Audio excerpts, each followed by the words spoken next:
प्राचीन सूर्यवंशी राज्य में एक शुभ मुहूर्त पर राजकुमारी चंद्रप्रभा का जन्म हुआ। जन्म लेते ही आकाश में दीपक स्वयं जल उठे और आकाशवाणी हुई, यह कन्या अंधकार से युद्ध करेगी और एक श्रापित भूमि को मुक्ति दिलाएगी। ज्योतिषियों ने कहा, उसका भाग्य समुद्र के पार लिखा है। चंद्रप्रभा बचपन से ही असाधारण थी। जहां अन्य राजकुमारियां गुड़ियों से खेलती थीं, वहां वह शस्त्र विद्या, नीति और वेदों में निपुण हो रही थी।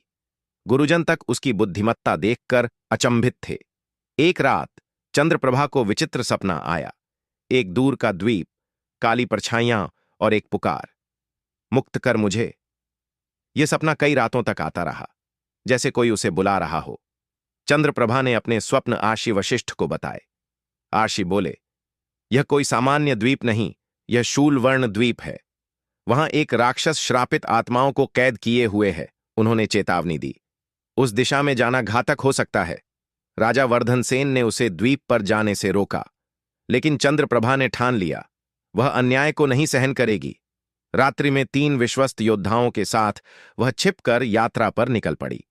चंद्रप्रभा और उसके 3 योद्धा एक छोटी नौका में समुद्र पार निकल पड़े। तूफान उठे, लहरें ऊंची हुईं, पर उनकी हिम्मत अडिग रही। एक जलपरी उन्हें मार्ग दिखाती है और अद्भुत द्वीप की ओर संकेत करती है। कई दिनों की यात्रा के बाद वे रहस्यमय द्वीप पर पहुंचे।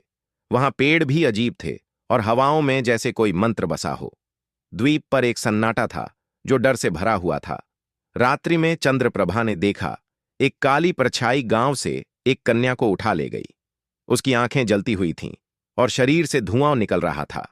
वह कोई साधारण जीव नहीं था, वह था राक्षस शूलवर्ण। अगले दिन चंद्रप्रभा गांव पहुंची। वहां के लोग भयभीत थे, कोई कुछ कहने को तैयार नहीं था। अंततः एक वृद्धा ने बताया, हर पूर्णिमा पर एक कन्या ले जाई जाती है और फिर कभी नहीं लौटती। उसी रात जंगल में एक योद्धा चंद्रप्रभा से टकराया। वह था युवराज आदित्य। उसने बताया कि वह भी द्वीप को मुक्त करने आया है, छिपकर काम कर रहा था। दोनों ने मिलकर योजना बनाई, अब युद्ध होगा।